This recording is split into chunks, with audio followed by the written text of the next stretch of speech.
But yeah, a lot of reliance on just remembering Tiwataneo and there's a hayfield in Buxton. Yeah. There's a lot of hayfields in Buxton. Yeah, but this one has a rock wall. Oh, okay. Yeah, and along this rock wall is an oak tree. F you. What? Yeah.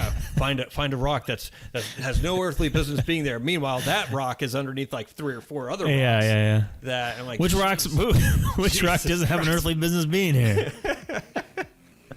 It's volcanic glass. What the is that? You remember the town, right, Red? Oh shit. Onomatopoeia. Come on, I want to lay a.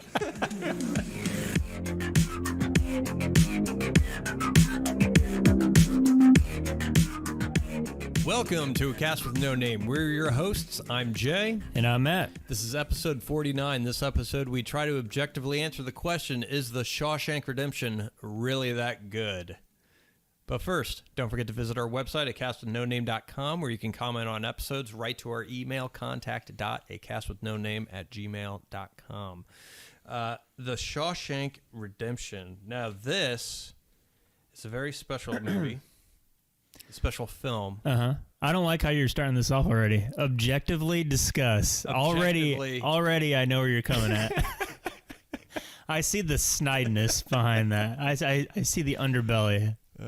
So the subtext. So this is your favorite movie. It's my favorite movie. Yeah. Okay. Yeah, hands down. Well, I haven't seen it in a couple years. You provide the introduction then. Your favorite movie. You go. My favorite movie. Yeah, The Shawshank Redemption. So I'm sure people listening to this have seen this movie, but it's about a guy named Andy Dufresne who gets convicted of murdering his wife and her lover. And now, if you haven't seen the movie, it's like, did he do it? Did he not do it? So anyway, you don't know right off the bat. So he goes to a prison called Shawshank. That's the name of the prison. And it's essentially a movie about him befriending Red, played by Morgan Freeman, and other inmates, and his day-to-day in that prison throughout the years, over decades. Things happen. You know, it's a mystery. It's a prison drama. It's eventually an escape movie. And again, spoiler alert, but I'm sure you've seen it. He escapes. Red gets paroled. They're friends. They meet up at the end. It's a happy ending, and that's the movie. But it's 2 hours and 20 minutes, and there's a lot of stuff in between. But the stuff that's in between is amazing. That's what makes it my favorite movie. So when did you first see it? Let's see. I saw that probably in 96. So I was like 11. I rented it from Blockbuster. Mm-hmm. I saw it then. Okay. I know where you're going with this. I never saw it on TNT. No, I wasn't going in there yet. No, I just want background because this is your favorite movie. Yeah. So, I mean, why do you enjoy it so much? Like, what's your...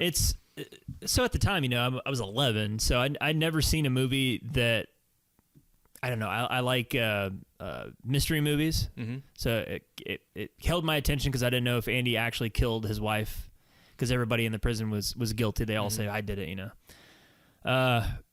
Prison dramas intrigue me. Like, I couldn't imagine living in prison, getting the threat of being raped by a gang of dudes.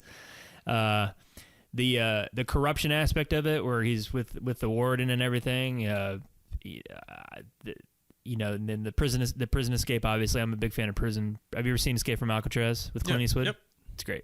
Great movie. Anything like heisty or escape driven, I really find entertaining. And then when the movie ends, it's not really about any of those things. So it kind of just throws you like a curveball. Like, it's not about any of that stuff. It's about like a friendship.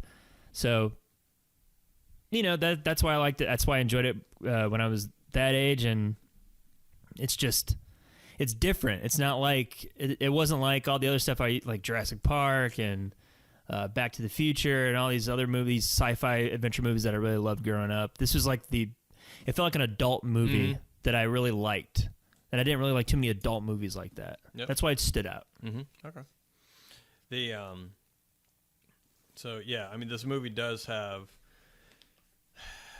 What is it? I think I wrote it here. If I can read my handwriting, because I'm getting old. Your chicken scratch. Yeah, Jesus. But yeah, I mean, it has some. You touched on this a little bit. It's has some aspects of the prison escape thing, of a thriller. Uh-huh. It's got a lot of comedic tones. It's a drama. I mean, it's got it's almost, it's got something for every style of movie, almost. Yep. But you have like crime noir, you have like the setup, you have the payoff. It's like not a heist movie, but at times it kind of, like at the end, it kind of felt like a heist. Like, when he escaped but yeah. So, all right. So you watched it 11, brief history, on it. So it came out in 94. Sure did. Along with every other great movie. Yep. Written and directed by Frank Darabont. Darabont, yeah. And he went on to do The Green Mile, another Stephen King prison movie. And then he went and did The Mist, another Stephen King, yeah. And then he did The Walking Dead. Yeah. Gave us that fucking nugget of awesome television. Well, you're not a fan of The Walking Dead? The first 3 seasons. Yeah, very good. I was gonna say. And then he. Wait, you're not a fan of season 12? It's getting up there with Grey's Anatomy, or how many seasons. I know. I can't believe that is still on the air. Yeah, it got. I think that is amazing to me. 20 seasons or something. That's crazy. Stupid. How can a woman not get her shit together? I know, right? How is that possible? Oh, should I fuck this guy or should I fuck this other guy? What do I do? I don't know, lady, but you're 68 and you need to start taking Social Security. What the fuck? But so written directed by Frank Darabont. It's so funny. Oh, here I go again. oh, Gray. She's up to her hijinks again. You get it? Because her last name's Gray. Get it? She's a doctor. She can't get it together. Grey's Anatomy is a popular medical book.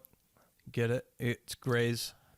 God, these people are smart. Because these are some smart people writing this stuff. So anyways, Frank Darabont is written and directed by him. Yep. He actually reached out, I think it was like 81. He reached out to, little history, lean back, pour yourself a nice big tall glass of scotch. It's good stuff. Sit in a red leather chair next to a fire. In 1981, I believe it was in 1981. Early 80s. I believe Ronald Reagan was president. Yeah. And was he? I think he was. I think. Wait. Yeah. No. Not yet. I don't think. Shit, I don't know. I don't know. I wasn't born yet. No, he was. He was elected in 80. Yeah. Was he? Yeah. 80 to 84, 84 to 88. Yeah. And then George Herbert Walker Bush came in 88. Yep. No, wild auto. Yes. The fuck? Read my lips. There it is. No taxes. 1,000 points a lot. Stay the course.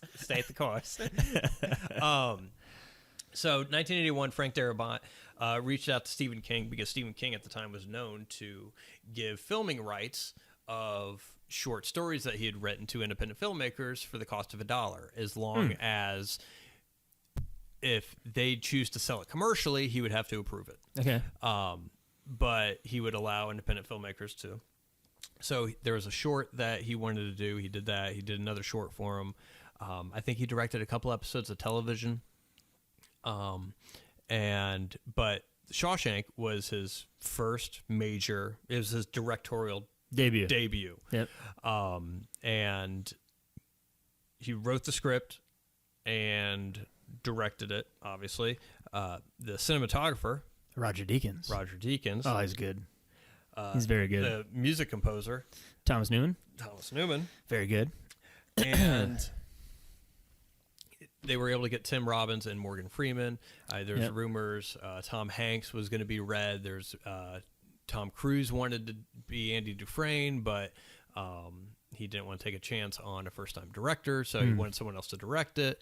But anyways, so he releases the movie. Movie gets released in 1994, and coincidentally, that same year, Pulp Fiction and Forrest Gump get released. Lion King.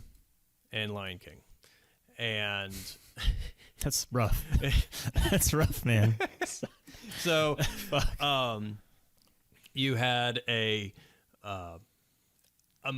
similar movie in Forrest Gump as far as like the themes that it plays with. Okay. Hope, friendship, life. Yes. Whatever. Tragedy, all that stuff. Yes. Sure. With Forrest Gump, spans decades, has story, that's supported by breakthrough CGI. You have Tom Hanks in it, and all that good stuff. Then you have Pulp Fiction, which is a revamp of the crime, like a revamp of the crime genre from Quentin Tarantino, his breakout movie, which more so than what Reservoir Dogs was, but this is the movie that put Tarantino on the map. Everyone was quoting it. You have The Lion King, which was like one of the best animated films up to that time of all time. And then you had Shawshank, and no one went and saw Shawshank. No, nobody did. And huge flop. Yep, huge flop. And about 1996, Castle Rock was bought out by TNT, or by Turner. Yep, Turner Broadcasting. Yep. And so they were able to do some creative accounting to where Turner would be able to air it for minimal cost, since Castle Rock produced The Shawshank Redemption. So they would play it on TNT, and it was very popular, and they could charge a shit ton in advertising, and so the guy played it like every day, kind of a thing, at some point, almost. Exaggerating, but not exaggerating. So it got a lot of play on cable. And that is kind of what introduced a lot of people, the video rental market and the cable replays, or cable syndication of the movie. And then it kind of took off from there. It is rated number 1 on IMDb. Yes. On IMDb. Yeah. With a, was it 9 point something? If you're in the 9 category, that's there's like 10 movies on IMDb that have at least 9. Yeah. And so it's considered by many the greatest movie of all time. Yep. And I wanted to talk about it. You wanted to talk about it because it's your favorite movie. I wanted to talk about it because I always say that it's overrated. Yes. But that's not what this episode isn't. Is it the best movie of all time? That's right. Is it really that good? Okay. All right. So if the foundation is this the best movie ever made? That's a high bar to hurdle. And I'm not going to argue that, because that's completely subjective. It is. Yeah. But this movie, or this episode, as I said, is Shawshank Redemption really that good? That's what we're going to be answering. Okay. So, some of you might think, well, it's number 1 IMDb. Doesn't that mean that it's, well, let's go back, because when they were replaying it on cable, yeah, and I'm just kind of giving perspective. A lot of people don't remember this, or I had to read up on it too. But when it was being replayed on cable back in the late 90s, early 2000s, during that time, you also had the advent of the internet is becoming more popular, and then you had more people voting on movies, which a lot of people that voted for IMDb as far as what their favorite movie, Shawshank Redemption. Not to mention you have the effect of once you watch something the single time, you keep watching it over and over and over again, it grows on you, kind of a thing. So that's kind of the understanding as far as why it has such a high ranking as on IMDb. Okay, so it's number 1. Yep. Everyone's voting on it. For the record, yes, it's 9.2 on IMDb. There are 5 movies that have hit the 9-star mark. You have 9.2. I have 9.3. 9.2. I have 9. How the hell did I accidentally vote on it? Did you give it 10 stars? It's fucked up. Huh. All right. So 9.2. Yep. Right in front of The Godfather. Okay. Yep. So let's just before, so other people who don't follow movie like Shawshank, man, what isn't that a little high? Number 1, I saw Shawshank, I liked it. I don't know if it's the number 1 movie, but run through the top 10 really quick. All right, Shawshank. Yep. The Godfather's number 2. Yep. Number 3 is The Dark Knight. 4 is The Godfather Part 2.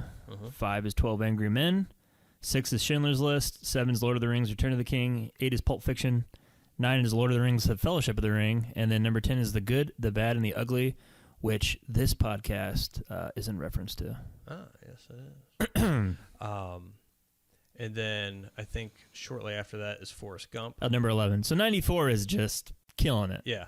And so It's just killing it. which is weird, like during the advent of the internet and when all the teenagers are voting on their movies, that they pick all movies from the same year that they started watching movies. But no, that's so. But anyways, it's number 1 on IMDb. It's considered one of the best movies of all time by a lot of people. So that little introduction out of the way, let's get down to it. Is it really that good? It is that good. Okay. All right. Join us next week Yes. as we. I'm going to tell you why it's that good. Okay. I haven't seen it in a couple of years, and watching it again, I've never watched this movie like critically before. Not once. Never thought like, okay, I'm gonna watch this with a critic's eye, and I'm gonna analyze it and poke holes in it and all that stuff. And I'm watching it and I'm trying to poke holes in it, and I'm like, God damn it, this movie is so fucking good. It is so good. Fantastic. It's the best script. All right, to be objective here. It's my favorite script ever written for a film. It's so good. There's no fat on it. The dialogue, every scene carries weight to it. The performances are amazing. It's by far Morgan Freeman's best performance. It's not even close. He's fantastic in it. Like, the score is amazing. The cinematography is awesome. I'm a giant fan of it. I love slow build movies. I love it. Like, I'm a fan of action movies and all that stuff, but those movies are kind of easy to get your attention because, it's the big shiny thing. If it's a horror movie or if it's an action movie like John Wick that we just talked about, yeah, I'm gonna watch. It's gonna be nice. It's gonna jump off the page. But if you do a movie that's a slow build, and you're building it, and the payoff pays off, I'm a big fan of that. I think a filmmaker has captured something that's really, really hard to do when that happens. And for example, Terminator 2, not only is there action and stuff, but there is a slow build with a nice emotional payoff at the end of it, which is really hard to do. I was trying to think of other movies, like, what other movies have a slow build like this that just pay off? It's satisfying. I was like, Terminator 2, but it's an action movie. It's not the same thing. I was thinking like Good Will Hunting, that has another slow build aspect to it. Anyway, I was trying to think of why this movie. All that being said, script, cinematography, score, yada yada, we all get that. But why is it that it's my favorite film? Why is it? What sets this apart? And I'm a sucker for a happy ending. I like movies about hope. They don't make those anymore. Not really. I like, it's a nice happy ending with two friends sitting off on the sunset together. And it's, there's nothing wrong with that. You don't get that too often anymore. So I had not seen this movie, rewatched it, part of the Clancy Brown weekend. He's very good in it, by the way. He's very good as Hadley. I think the last time I watched it... When we say you piss. You shit when we say you shit. You got that? I probably haven't seen it in like 8 years. Yeah, okay. And spoiler alert. Sure. I think it's a good movie too. So yeah, it's a pretty good movie. It's a pretty good movie. Now, that doesn't change the fact that I think it's overrated. Sure, but sure. But when I watched it, because I knew I wasn't going to pick anything apart. It's a very good movie. It's very, very well done. Especially for a first-time director. Yeah. First-time, he's probably written other shit, but You know what he wrote before this? What? Nightmare on Elm Street Part 3. Yeah, Dream Warriors. And the Blob remake. Yeah. So, and I'm sure this movie he's probably been writing for a long time. Yeah. And, but the fact that he was able to pull off as good a film as this, especially with his first time directing, I won't say it's unheard of, but it's very, very difficult because he does this in the way he directs this. It's done like it's a seasoned veteran. Oh yeah, but it's probably because he's been thinking about it his entire life. Yeah. Which is fine. It's a very, very well executed movie. So I went looking at it as, why do people like this? So I tried to answer that question. Like, why the hell is everybody in love with this movie? And one of the first things I picked up on, and I think it's some of the reason is similar to why people like Lord of the Rings, or why Lord of the Rings is getting a lot of love recently, I feel like, to where because the characters are who you expect them to be. And the good guys are the good guys, the bad guys are the bad guys. No one flip-flops, no one has ulterior motives. They are who they are. Yep. There's no double crossing, there's none of that. It holds up on a rewatch. So it doesn't but it's, I feel like it's a comfort movie. Oh yeah, People, for sure. People could have it on in the background, and it's comforting. It's an easy watch. It's a very, very easy watch. It deals with some heavy themes without getting too heavy about it. I mean, it has prison rape in it, but it glosses over It's not graphic at all. that PTSD real quick. It's not graphic at all. Oh, you're in the hole for 2 months by yourself? We're not going to touch on the psychological damage that does. But, I mean, so it deals with some... It has heavy subject matter in it, but it glosses over it. So, I mean, it maintains an easy watch, and it's not difficult. It's easy to digest. It's not like a Requiem for a Dream, or I would say Schindler's List, but I haven't seen Schindler's List, but I imagine Schindler's List isn't something you really want to pop on a Saturday afternoon that's bright and sunny when it's bright and sunny outside. But this you probably will. No, you should probably watch Schindler's List in the basement after you've drank a couple scotches. A couple tubs of ice cream, feeling really good about yourself. But it's an easy watch. It's an honest movie as far as the characters. Yeah. You know who the characters are. You don't feel betrayed by anybody like that. And it feels like an American movie. Yeah. I mean, it's an underdog story. It's about hope. You rebel against a corrupted system. You come out on top. Happy ending. Everything. It's a 4-quadrant movie. Redemption. Yeah. It's in the title. They kind of gave away the ending in the title. But I think everyone can enjoy it. Yeah. Where you have older people can get something out of it because it has like the hope and life lessons. Younger viewers, even though some of the other themes may be above their head at the times, it's something to where they're still entertained by it just because it is a very, very well done movie. Yep. And I'll get into my issues about it. And the issues that it feels like a Norman Rockwell of movies. It does. It looks like one too. Yeah. And for sure. Just it feels like the Americana almost and an American style movie. But I mean, it's not just, I mean, there's people over in Europe that love this movie too. So I think it's a very generic movie. Yeah. But it's a very, very well done generic movie. And I think that's why it's beloved by so many people. And I don't think it's the best movie ever made. But I think it's probably the most liked movie ever made. Just because of the genericness of it. And it sounds like I'm being an ass when I say that, but I don't mean it in that sense. It's like oatmeal. It's just comforting. It's like, it doesn't expect too much from the audience. And, but it still provides entertainment kind of a thing. Yeah. I get what you're saying. So yeah, there's nothing divisive about it. No. Which I mean, that's not. I mean, there's nothing controversial about it. There's nothing right. And a movie doesn't need to be controversial, though. It doesn't. No, it doesn't.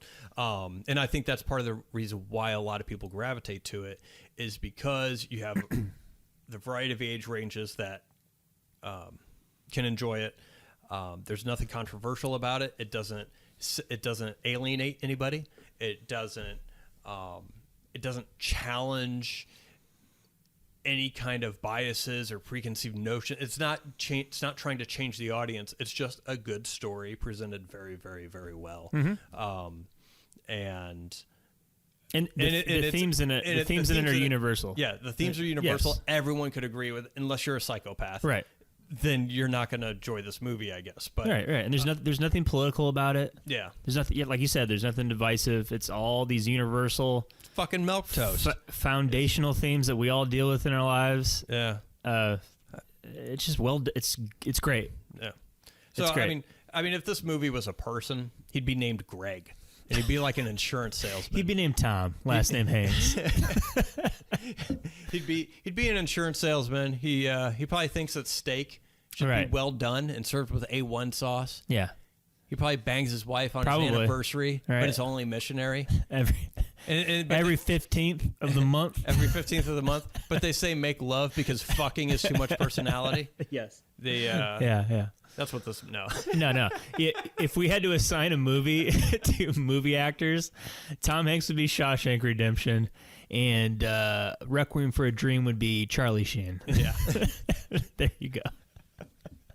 Yeah. It's, I don't know. I'm sure. I mean, there's nothing more to. I mean, it's like you said. It's simple, universal themes executed flawlessly. I would say flawlessly, because there's no special effects in this movie. It's a single location for the most part. Actually, 2 hours in the movie, 20 minutes. It's not. It's in a different location, and yeah, there's not really any violence in it. Not really. They don't even cuss all that much in it.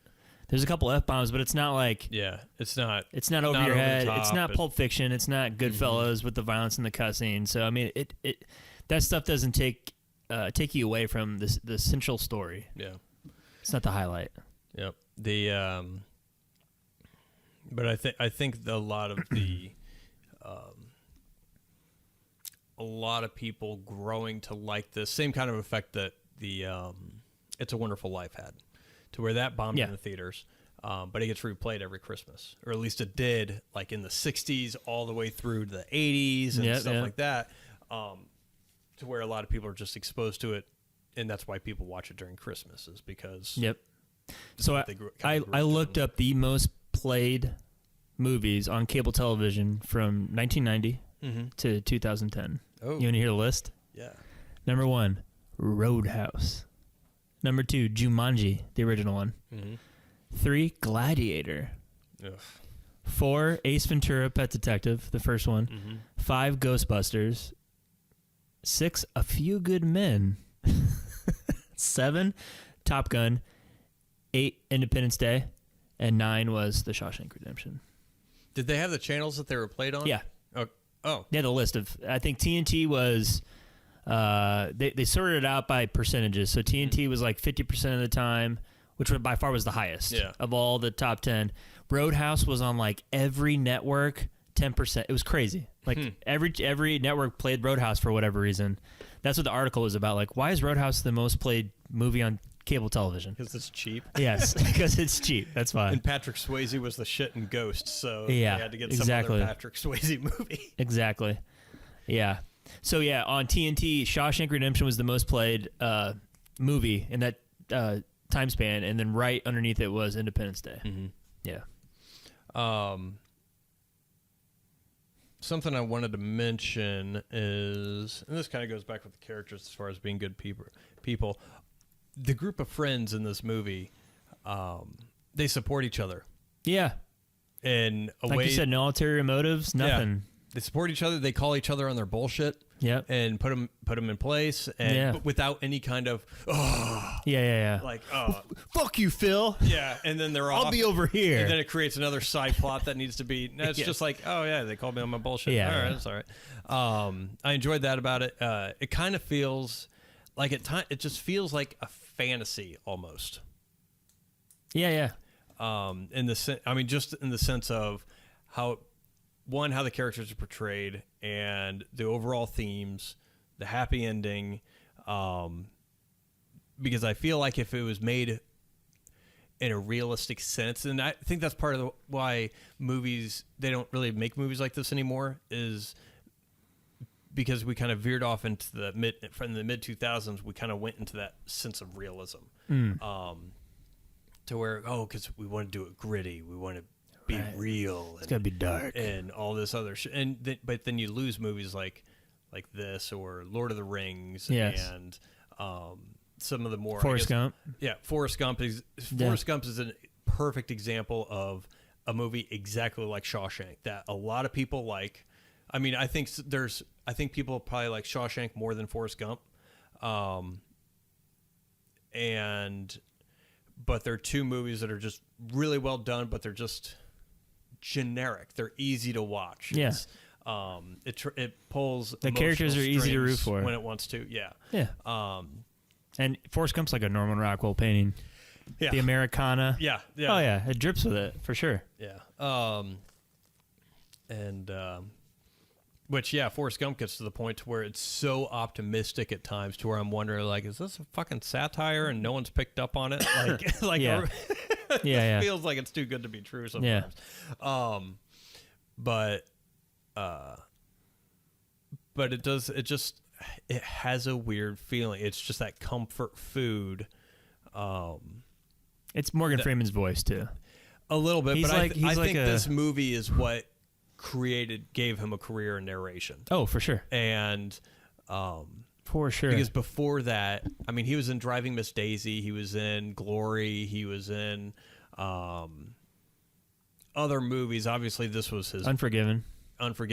Yeah. That came out the year prior. Yeah, 92, I think. Okay. Yeah.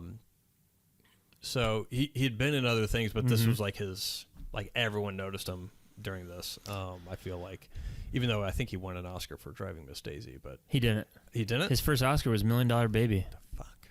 He should have won the. I mean, he was nominated with Tom Hanks for Forrest Gump. Oscars, I mean, they give you awards late. I mean, they give it Scorsese for Departed. I know. As a makeup for we didn't give this. It was a rough year to get nominated in '94. I mean, this movie got nominated for 7 Oscars. It didn't win one. The script is so good. Yeah. It's so good, but he lost to Quentin Tarantino, which of course, I mean. No, he lost to Quiz Show. What? Yeah. No way. I don't believe this. I think it was Quiz Show. That's got to be the worst. See, that's why the Oscars suck. Because it was adapted screenplay, so Quentin Tarantino's was best original. Oh, this was adapted. I'm an idiot. You're right. Yeah. Quiz. So if it lost to Quiz Show, what are we doing with that? Oh, adapted screenplay. Never mind. Schindler's List.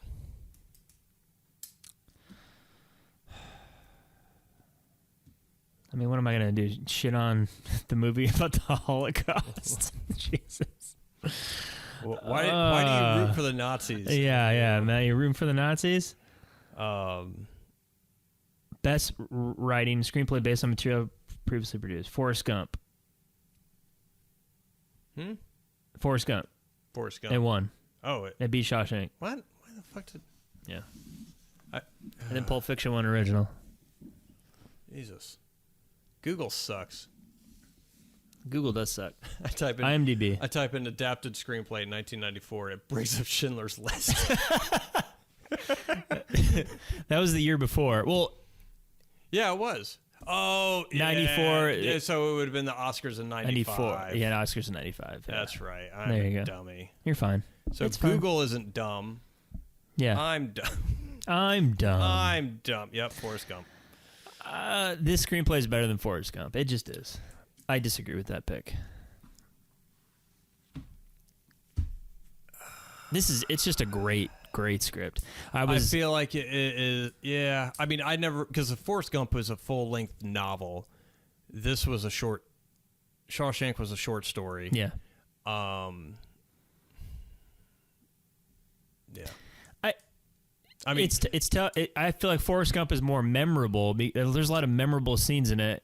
I think it was a lot more work expanding Shawshank into. And I don't know how long the short story was, but I imagine he embellished and created a lot more to it than what wasn't there. Plus the dialogue, making that feel consistent and everything. I mean, yeah. Yeah, I mean, but what are you gonna do? Yeah, and I mean the narration from Morgan Freeman is it's like a warm blanket, man. It's like you said, comfort food. Mm-hmm. It's perfect the way that it's done. It feels almost kind of stereotypical now when you hear him narrating something anymore, but before then it just wasn't a thing. And anyway, so I did the bonus features for Shawshank, and every one of the actors is like, when I got the script, I thought that's the best thing I've ever written or I've ever read. Mm-hmm. All of them did. Like, I've never read anything that was that good. Couldn't wait to start shooting. All of them. Yeah. Yeah. Very well written.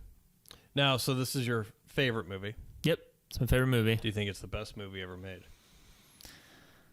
I mean, what do we going in technical? Like, is it the hardest movie that was ever made? I don't know. It's hard. I'm sure it was really fucking hard to make Blade Runner. Yeah, I think I'm sure it was hard to make Lord of the Rings. It was a 2.5 year process. You definitely need to have concrete criteria when answering that question. Yeah. As far as like, oh, what's the best movie ever made? Well, I mean, because my answer would be this if it was, what is the best movie ever made? Okay, what criteria are we talking about? Well liked. Oh, probably this one. All right. What's the best movie ever made in a single location with under $30 million? Shawshank Redemption. Hands down. The best movie with no special effects, Shawshank Redemption. There isn't like a special effect in this whole movie. I was trying to think of like, that was a CGI shot, or that was an explosion, or that was a guy falling off I guess the only thing I can think of practical effect was when Gil Bellows gets shot by Hadley. That's it. There was blood. Squibs. That's it. That was their budget. Uh-oh.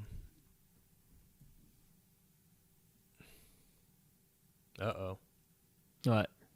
The Shawshank Redemption's hidden special effects. What you didn't see. Oh, God. All right, where's this piece? At Salon? I don't know. Salon Magazine? It's a YouTube video, so who knows? It's got to be right.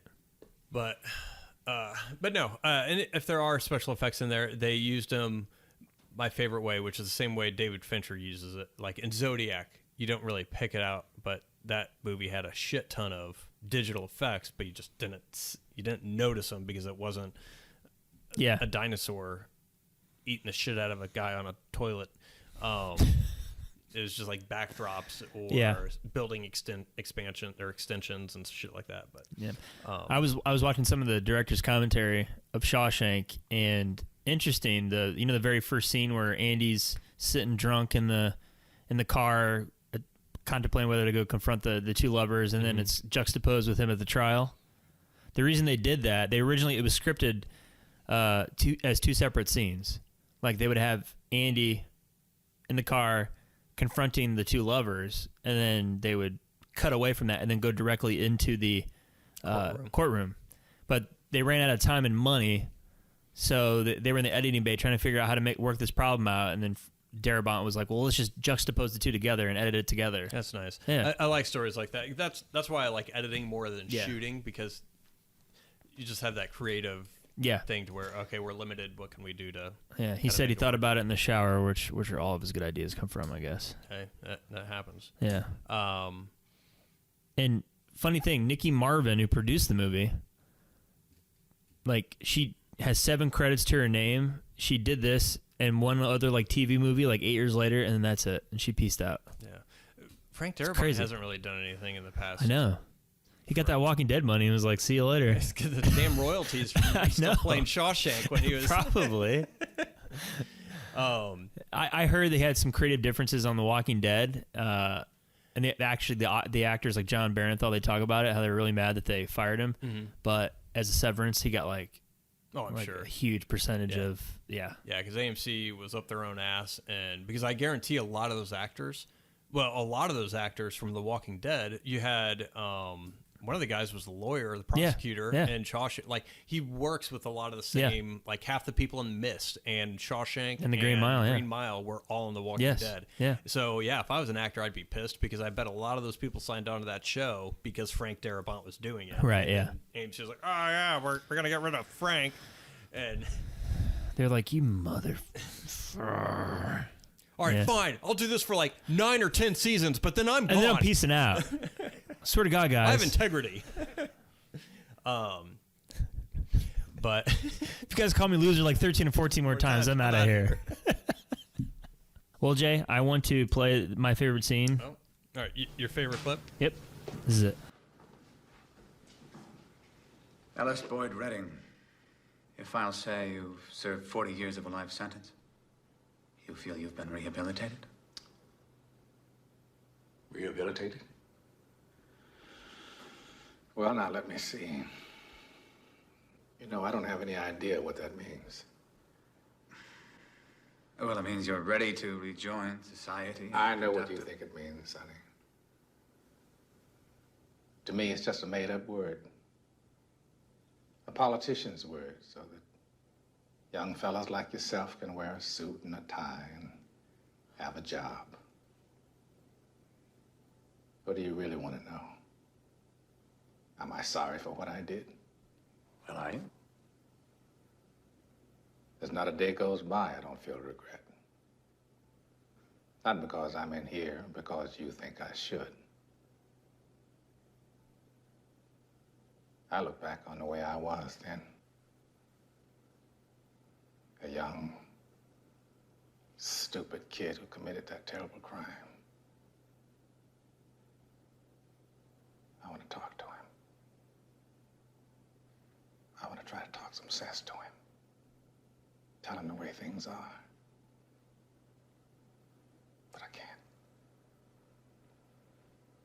That kid's long gone, and this old man is all that's left. I gotta live with that. Rehabilitated. It's just a bullshit word. So you go on and stamp your form, Sonny, and stop wasting my time. Because to tell you the truth, I don't give a shit.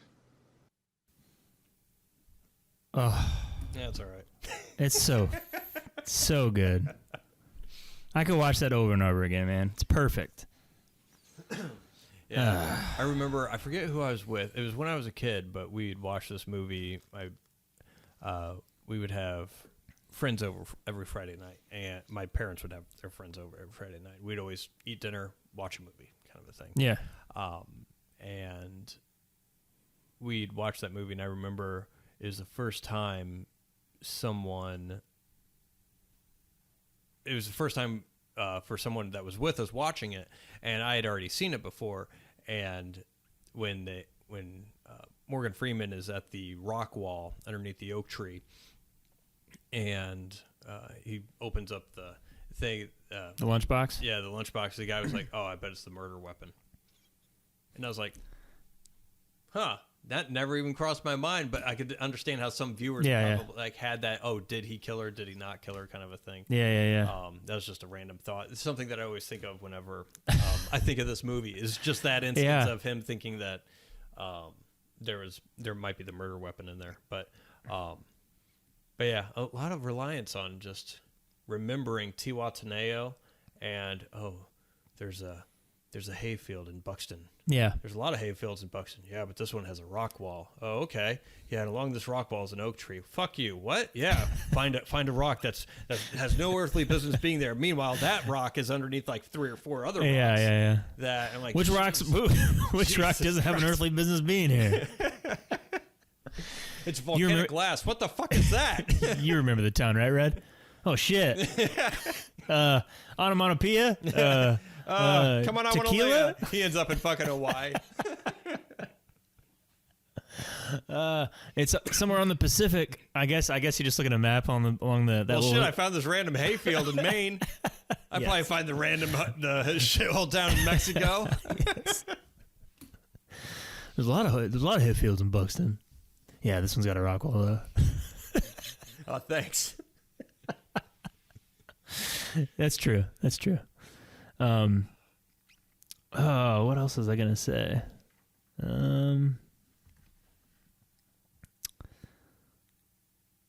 You went on the hayfields in Buxton tirade, and I already forgot. It doesn't matter. It doesn't matter. Oh.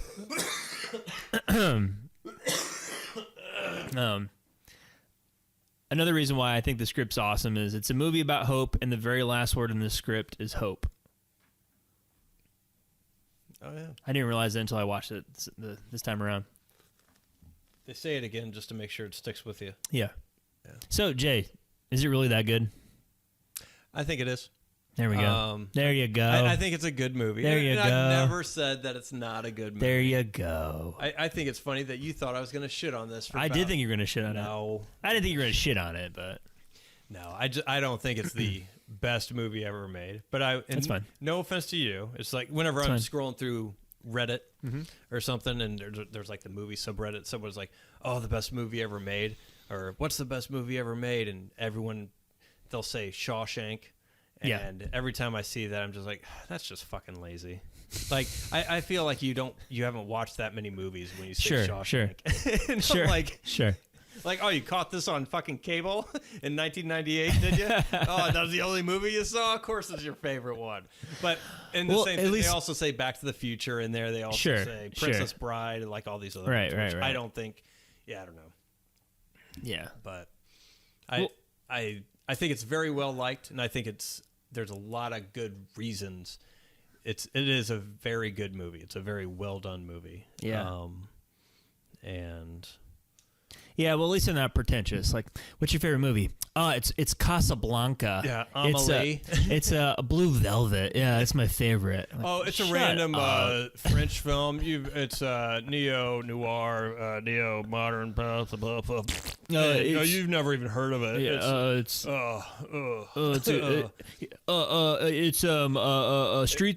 Mean Streets. You ever seen it? It's a random Korean film. The Age of Innocence came out in like 1972, and I can't even pronounce it. Tarantino said he liked it, so that's why. That's why I like it. It's 7 Samurai. Or is it 7 or 13 Samurai? 7 Samurai. Everyone says that who's older than 60. It's in Hollywood. It does. I've never seen it. I've seen half of it. I own it. It's over there somewhere. You've seen half of it, huh? But in my defense, I bought it. I was like, you know what? I'm going to watch this. Haven't watched it, but turned it on. And then the girls were going nuts, and I had to turn it off. You stopped. But the first half that I saw, it holds up. That's pretty good. Like the act, for a movie that came out in 1954 is pretty good. Pretty good. And the acting is good. Yeah. Well, I got to say, in terms of the best films ever made, if we were to tackle that with, criteria. Mm-hmm. I mean, we had to lay it out, but I think we watched Lawrence of Arabia last year. Mm-hmm. Like, technically speaking, that movie is huge and would be very difficult to make. Well, I mean, even if you go from a technical standpoint, story, continuity, sound, I mean, music, writing, directing, acting. I mean, I think Shawshank would be in a it's just very, very well done. Yeah, it is. And I don't know. Maybe it's well, just to your too point, many people like too many people like it. I want to be contrarian.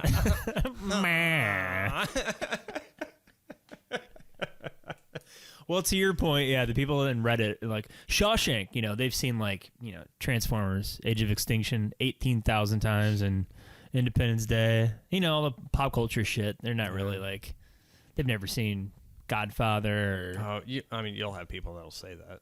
They'll just be like, "Oh, Godfather 2." Like, "Oh yeah," they like it. And I'm like, "Yeah." I mean, it's good, but it's like everyone's like, "Oh, what's your favorite movie?" And then they all have the same answer, and I'm like, it doesn't have to be the best movie.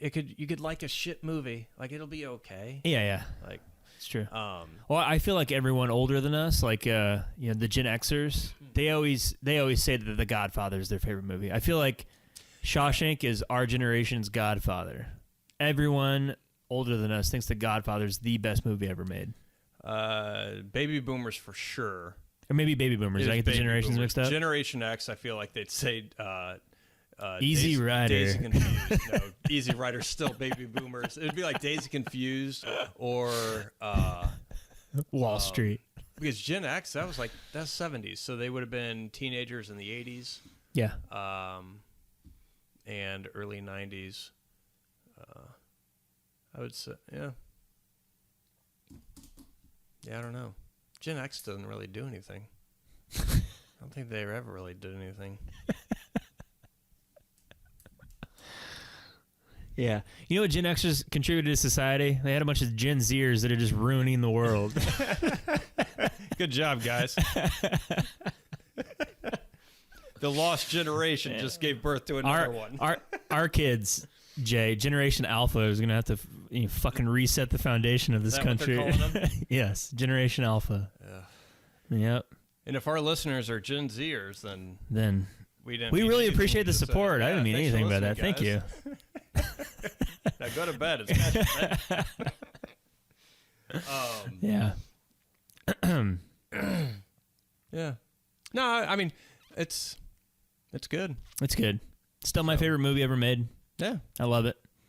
Didn't get old at all. I was excited to watch it, actually. It does. I mean, it holds up very, very well. Yeah. Especially, I mean, it's 30 years old next I know. year. It's crazy. It makes me feel young again. Mm-hmm. And it aged very well. I feel like Forrest Gump's another one of those that it has just aged very well. Yeah. And I think part of that has to do with they're both period pieces. Pulp Fiction, I haven't seen in a while.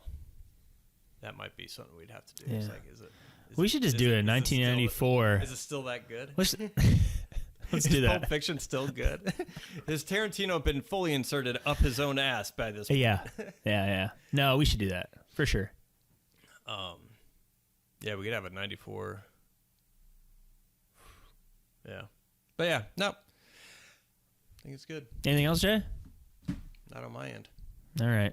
Well, join us next time as we're going to go looking. We're going to go on a treasure hunt for a hidden gem. Hidden gem. As we discuss Dredd. Dredd. D-R-E-D-D. Yep. If you haven't seen it, please watch it before you listen to us talk about it. Yeah. Wait, where's it streaming? Streaming somewhere. I want to say Amazon. Do a search and find it. Yeah, I'm sure it's on Dredd, Amazon. not Judge Dredd. Yeah, not the Sylvester Stallone, the Yes. Carl Urban Yes. Dredd. D-R-E-D-D. Yes. So, if you have not seen Dredd, watch it. If you have not seen the Raid, the Raid Redemption, do not watch that before Dredd. Correct. Watch Dredd first. Yep. So, but yeah, we'll talk about that next time. Till next time, Jay. Till next time, Matt.